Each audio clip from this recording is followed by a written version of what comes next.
Good morning, Fiji, and welcome to the Brunch on My TV. I'm Ilaitia Ravuwai. And I'm Temesia Tuicaumia. Vinaka Vakalevu for joining us this morning. It's Bull Friday. We hope you've had a great start to your day. It's been another busy week across the country, Very busy. from major court developments and constitutional debate That was to the interesting. agriculture and interlinked shipping. There's been plenty to catch up on this morning. We're also taking a closer look at one of the most significant submissions made far to the Constitutional Review Commission. But first, the latest development in the legal proceedings involving former supervisor of elections, Mohammed Saneem. Now, the Electoral Commission says it has no jurisdictions over complaints lodged against the supervisor of elections. The clarification follows complaint lodged by the former supervisor, Mohammed Saneem, against the current supervisor, Anna Matediwa, as part of legal actions now totaling $7 million. Oh my. Those civil claims have been filed against Matediwa, the Fijian Elections Office, and the Office of the DPP. Ilaitia Matediwa confirmed having been served with the legal documents and says the claims are being reviewed by her legal team. In a statement issued last night, the Electoral Commission said its role is limited to providing strategic oversight of the supervisor of elections and the elections office. It says complaints, disciplinary matters, and employment issues involving the supervisor fall solely under the Constitutional Office Commission. Meanwhile, the office of the DPP has appealed another acquittals of both Mohammed Saneem and the former Attorney General Aya Said Kayum. The 10 grounds of appeal have now been filed, with the matter set to proceed before the Court of Appeal. In shipping, residents on Taveuni are expected to receive much-needed relief today after several days of concern over fuel and essential supplies. The distribution followed the suspension of scheduled freight services last week, raising fears of shortages across the island. Images shared on social media showed supermarket shelves running low while motorists queued at service stations amid concerns fuel stocks were becoming critically low. Some businesses were also preparing contingency plans if supplies failed to arrive. Now, the government has since organized an emergency response. The MV St. Mary departed Natovi early this morning, carrying fuel and essential goods to Taveuni. Authorities say the shipment is intended to ease immediate shortages while discussions continue on restoring regular freight services. Now, for residents and businesses alike, today's sailing is expected to provide a welcome relief while longer-term solutions are worked through. In sugar, the 2026 sugar crushing season is officially underway, but debate continues over the guaranteed cane price.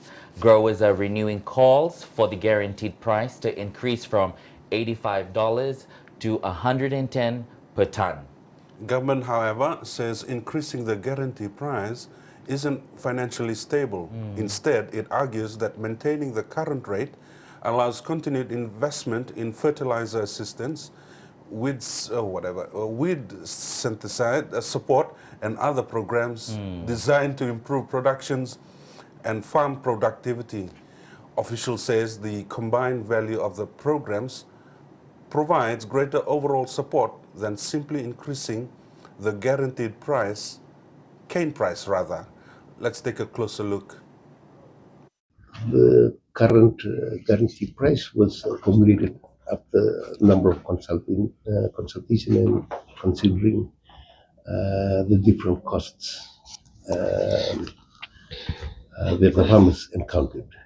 It has to be also weighed against the subsidies and assistance that the government are already providing to farmers. Even though the cane guarantee price was formulated back in 2018. From 2018 to now, there had been an increase in assistance given to farmers, meaning even though the rate was still low, assistance going through to farmers in forms of other benefits they receive is higher than what we had in 2018. So if we have to recalculate the guaranteed price, we have to be working according to how much we are already now giving through other forms, and also considering the difference in the world market price that sets the estimated price for next year, because the difference will have to be paid by government in a form of top-ups. For next year alone, with the current world market price, the government will be paying more than $40 million as top-up alone. If they want to increase that to $110, government will have to pay more than $18 million, almost close to the 97 million the whole Ministry of Sugar will be provided for. So, as I've said, I'm not going to easily accept the need to increase to 110, because I will have to reconsider all other assistance that are given for the farmers in different forms. So basically, it's not something the government will be able to afford. Not able to afford, we cannot simply come to a The sugar industry remains one of Fiji's most important economic sectors, and discussions around grower support are expected to continue throughout the crushing season. Government says it will continue engaging with growers and industry stakeholders as the season progresses. One of the week's most closely watched appearances before the Constitutional Review Commission came from the Republic of Fiji military forces. Commander Major General Rochone Koloniwai called on the removal of the immunity provisions contained in the 2013 Constitution. He said Fiji must move towards greater accountability and reconciliation, arguing that the last national healing can only come through truth and responsibility. The commander acknowledged that removing immunity could expose members of the military, including himself, to future legal action. But he said doing what is morally right for the country should take precedence over institutional protection. Here's part of his submission. We voluntarily step out from behind the legal protections that have long covered our institution. We know this will be seen by some of our own as a breach of loyalty, and that seeking this redemption places officers and soldiers, including our own, at legal risk.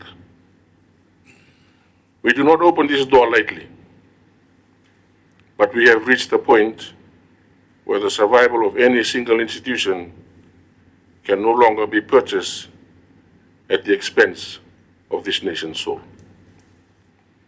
We have watched national stability become a phrase used to bypass the law, and mercy and mercy become a word used to silence the truth.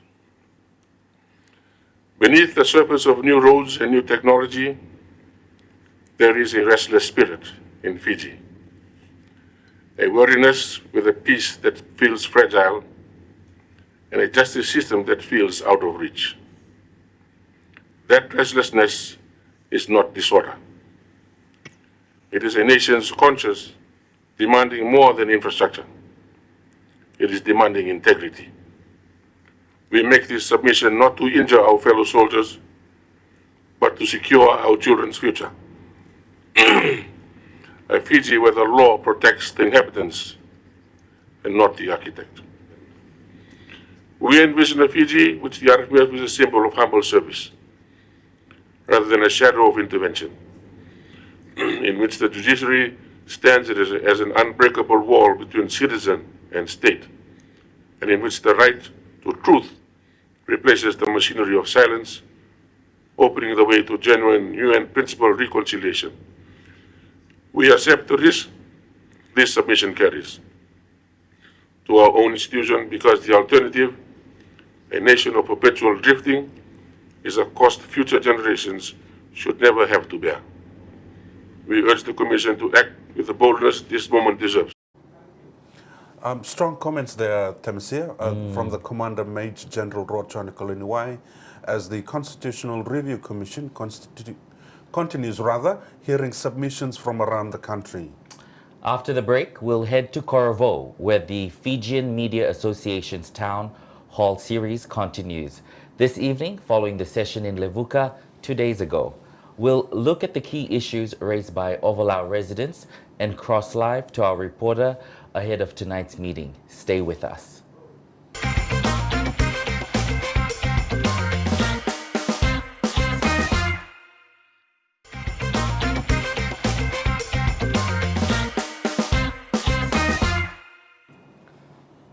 Welcome back to the brunch. We're having technical difficulties reaching out to our correspondents out in Corvo. But one thing we've noticed that has been a biggest talk point in this week has been the Fijian Media Association's Town Hall series. It's been great to see a lot of our citizens attending these meetings and sharing their concerns with our leaders and the government of the day. After successful meetings in Rakiraki and Tavua, the discussions moved to Levuka on Wednesday night, giving Ovalau residents the opportunity to speak directly with government ministers and senior officials. And that's what makes these town halls different. They're not political rallies or conferences. They're community conversations where people can raise the issues affecting their lives and hear directly from those responsible for delivering these services. Now, Wednesday night's meeting was a good example of that. Great. Residents raised a wide range of concerns throughout the evening. There were questions about the condition of roads, the future of Levuka, wharf, and the reliability of island's water supply.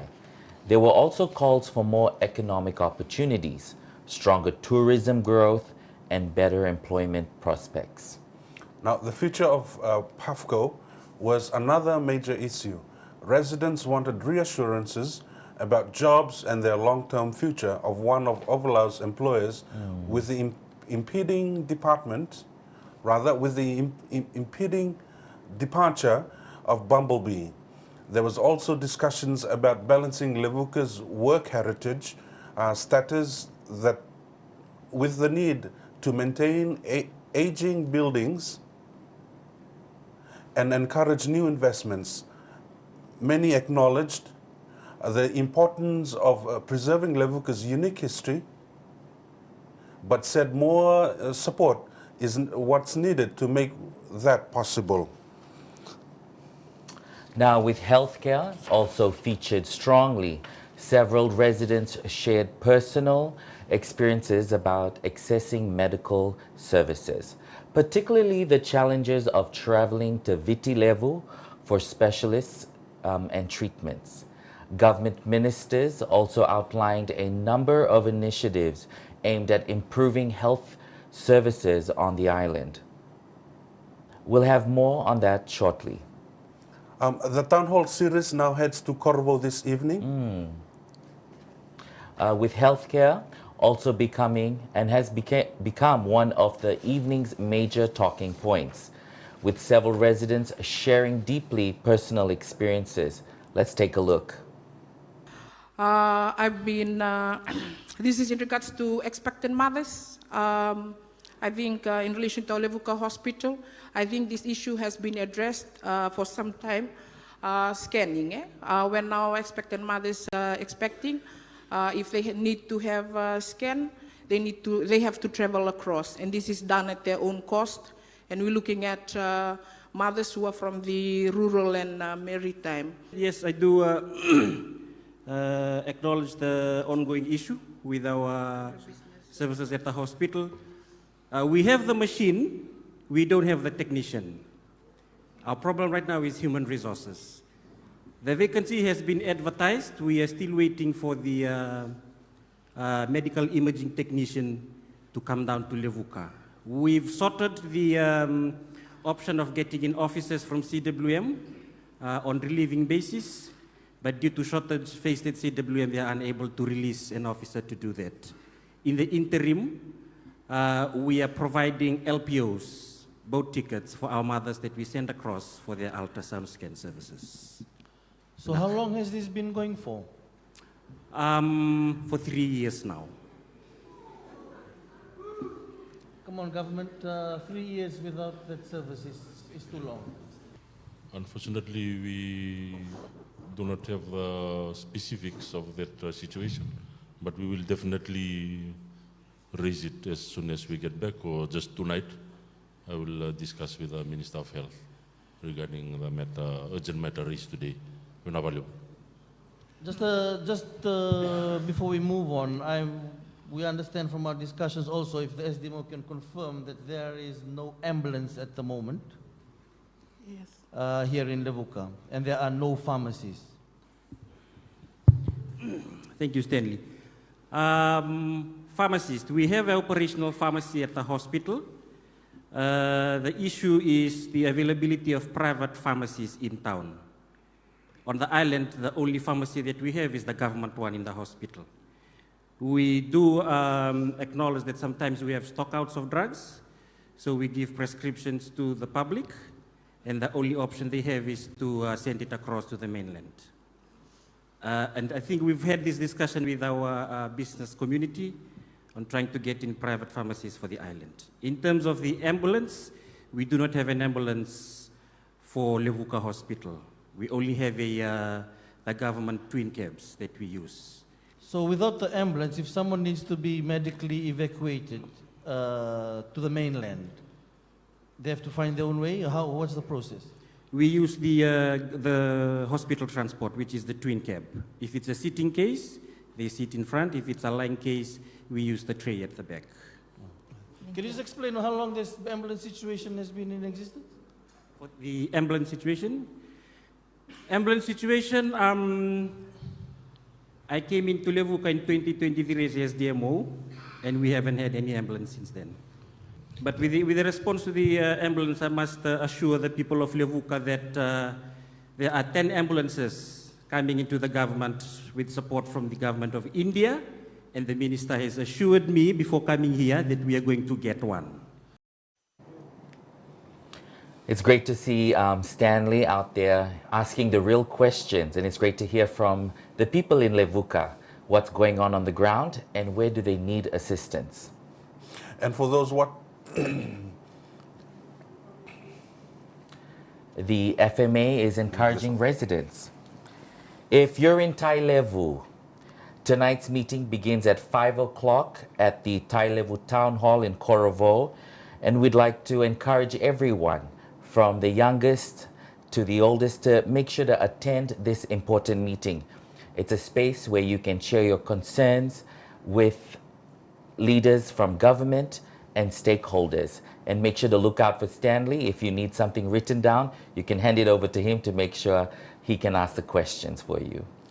Every community has its own priorities, whether it's roads, schools, healthcare, agriculture, or employment. These forums give people the chance to raise those concerns directly with the people responsible for delivering these services. Sorry, Temesia? Yes, and so if you're in Tailevu, tonight it begins at 5 o'clock. So make sure to be at the Tailevu Town Hall in Korovo. The organizers are encouraging all the amazing residents in Korovo, Tailevu, please come and attend and share your concerns. Now, after the break, we turn our attention to regional affairs. I'll bring you my exclusive interview with Solomon's Prime Minister. Fantastic.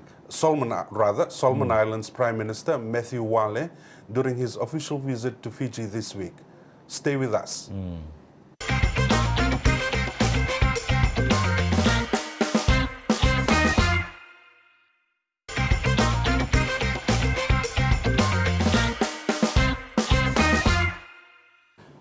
Welcome back to The Brunch. While much of this week's news has focused on developments here at home, Fiji has also been hosting an important regional leaders meeting, highlighting the close ties that continue to unite Pacific nations. That's right, Temesia. This week, Fiji welcomed Solomon Islands Prime Minister Matthew Wale on his first official visit since taking office earlier this year.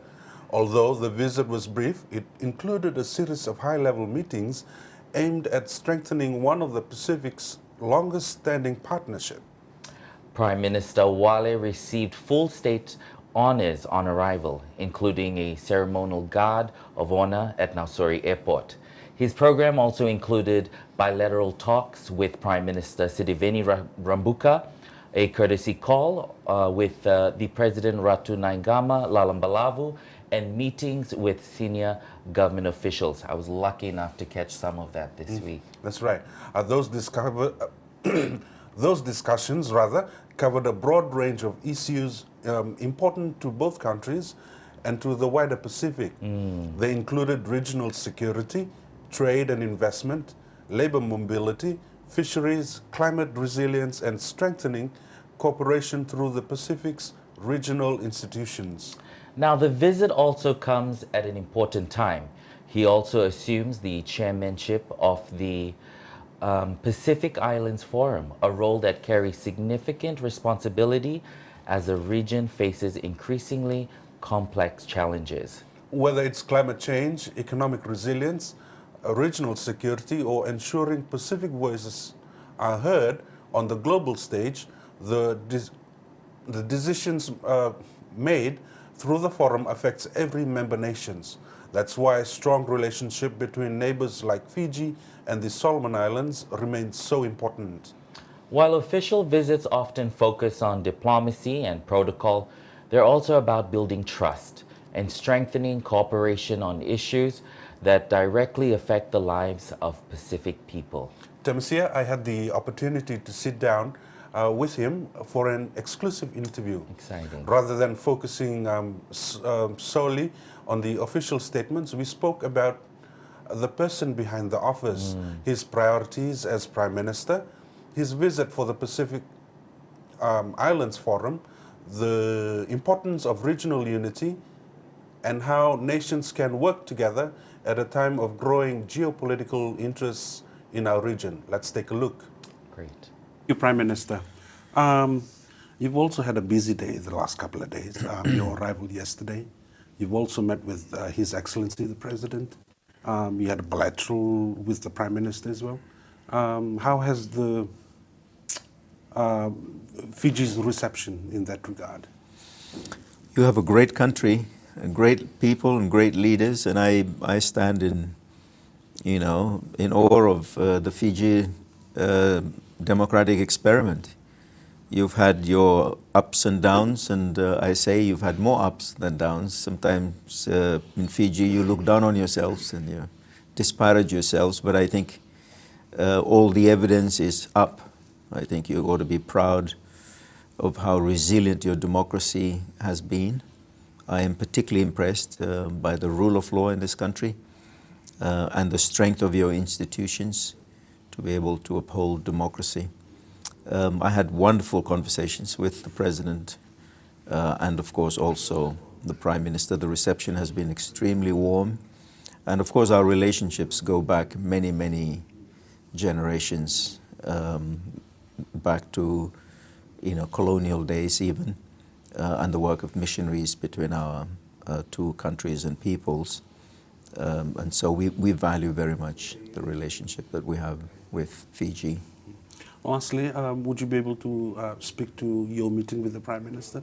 Is there some sort of outcomes between the two leaders' bilaterals this morning, probably? Yesterday we had bilaterals. We were able to canvass a number of issues, some at the MSG level. Of course, Fiji is chair of the MSG. I encouraged the Prime Minister to look at the possibility of calling for a leaders' summit, the MSG level. Two outstanding issues at the MSG level. One, of course, is the trade agreement. Last week, I was in Port Moresby, and I was encouraging Papua New Guinea to sign the free trade agreement. But the other, of course, is the plight of our people in West Papua. It requires a matured conversation, and one that does not need to be a zero-sum approach. Indonesia seems to want to shut out media attention from the human rights violations that are happening to our Melanesian brothers and sisters in West Papua. and we need to be clear with Indonesia. We want to be their friends. At the same time, friends can be candid with each other, and that Indonesia need not be paranoid about Melanesian brothers and sisters in West Papua, but that the issues of their human rights are serious and issues that we care deeply about, and we must speak up. And I think this is a matter the MSG must do more. We understand that this is, you come in as Pacific Islands Forum's chairperson. What are some of your immediate priorities for the region, given the challenges facing the Pacific, geopolitical tensions, climate change, and rising fuel prices? What are some of the key priorities for you specifically? Well, I suppose you've named them. Of course, the fuel crisis situation is upon us, even with the signing of the MOU between the two warring groups in the Middle East. The situation with regards to the energy crisis betrays the fact that there is a lack of resilience in terms of energy sufficiency in the Pacific. So although all efforts are geared towards meeting the need of the moment, there is a mid to longer term discussion that is happening and must continue to look at mid to long term during the transition period, of course, of having spine to strategic fuel reserves for the region. Also, as leaders prepare to gather in Palau next month, what is your message prior to the Pacific Island leaders? Well, it is important to our Blue Pacific that leaders speak together with one voice on issues that are critical to our region. As we face the geopolitical contestation, we run the risk that that contestation will have too much of an influence on the way that leaders would transact their business, and the voice, the Pacific voice that must come out of it. It is important that Pacific issues that require Pacific solutions, that leaders are given afforded the space and time to be able to address them. I think it is a very real risk if leaders are not careful that forces outside of our own region will have too much of an influence. Climate change, that's something that's dear to Pacific Islanders as well. Pre-COP is being hosted by Fiji and Tuvalu. Do you have something in that regard, climate change, that is? No, we're grateful to the work that Fiji, Tuvalu and Australia are doing pre-COP. This is going to be important. We had a briefing yesterday from Minister Bowen, the Australian Climate Change Minister, who's doing a lot of important work on our behalf in the region. He's just come back from Europe, from various meetings. Of course, we're hopeful that we'll have a number of heads of state, heads of government attend pre-COP. That's going to be important in our efforts to also raise funds for the Pacific Resilience Facility, which as it stands is not fully subscribed. In the Pacific, we're at the receiving end of many of these things, and the difficulty with which raising funds for the PRF seems to present is a little mind-boggling. But I think pre-COP is going to be essential to getting funding support. Thank you, Prime Minister, for your time. Thank you. That was a fantastic conversation with the Prime Minister of the Solomon Islands. I thoroughly enjoyed him talking about the issues in the Pacific, and I think what's important here in the Pacific is hearing our prime ministers and leaders talk about the Blue Pacific. I agree, Temesia. A message that came through strongly was the importance of listening, whether it was listening to Pacific leaders through the forum or Yes. listening to communities back at home. He made it clear that leadership begins with understanding people's concerns. And that's something many Pacific leaders continue to emphasize. Our strength has always come from working together, respecting one another, and finding common ground, even when our circumstances differ. Exactly. Visits like this may be built around official meetings, but the relationships formed are decisions made and can have lasting benefits for the region. After the break, we wrap up the program with some of the week's lighter stories. We'll take you to the celebration marking the 250th anniversary of the independence of the United States here in Suva.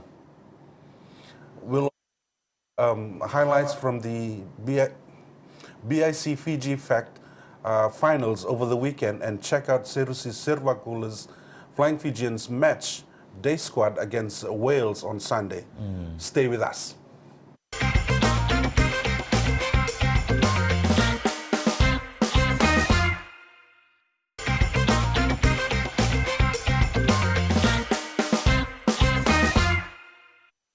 Welcome back to the final segment of the brunch. We're covered plenty this week with bigger stories this morning. Before we wrap up, let's take a look at some of the highlights from around Fiji. Also, a few moments of making news beyond our shores. We begin with a celebration of one of Fiji's long-standing international friendships. This week, Suva hosted a special event marking the 250 years of United States independence. Our digital content creator, Ilaitia, was there, and he compiled this for us.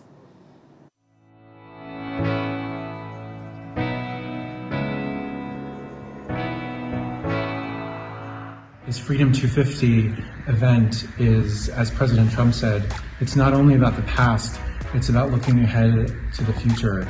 And that's what we were celebrating tonight with our Fijian partners. So my message to Fijians is, from the bottom of my heart, thank you so much for all you've given me.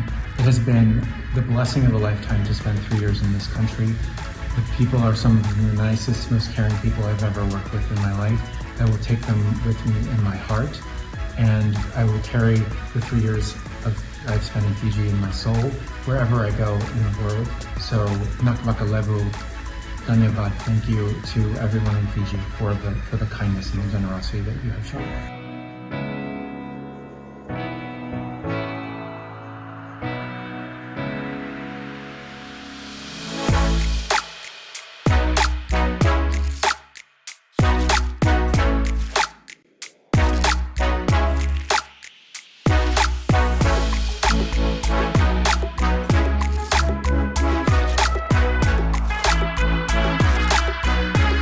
Happy birthday, America!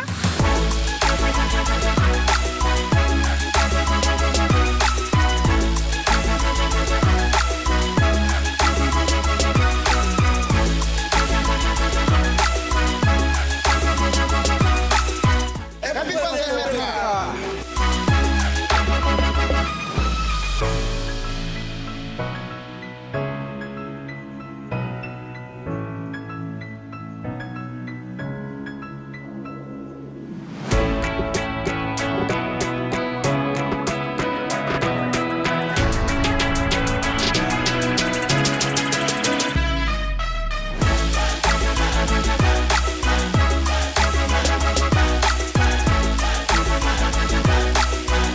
Happy 4th of July! God bless America!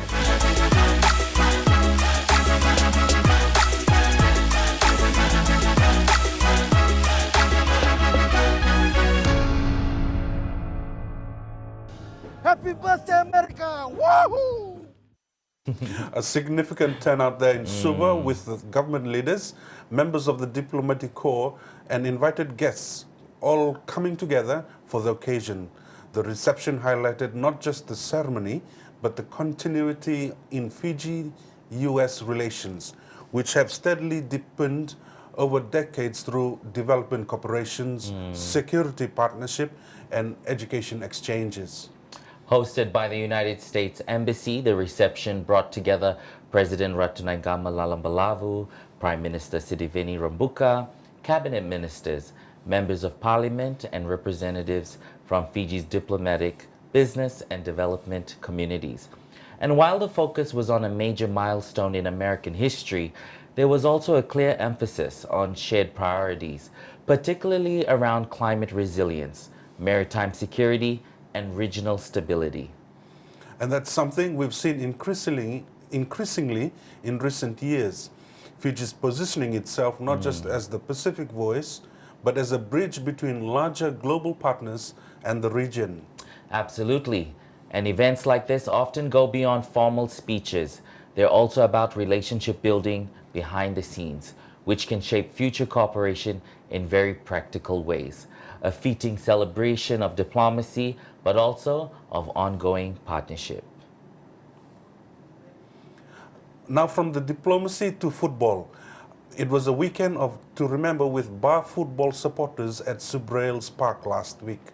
After 120 minutes without a goal, Roylux Realty Bar defeated IRA Group Navua 3-1 on penalties to lift the 2026 Big Fiji FAC title. A dramatic final and a long-awaited win victory for Mba. It ended the Men in Black's 16-year wait for a Fiji FAC championship. It was also their first major victory at Subrails Park in Lambasa in more than 50 years. A huge moment for players, staff, and supporters. Let's relive the highlights.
Now to rugby.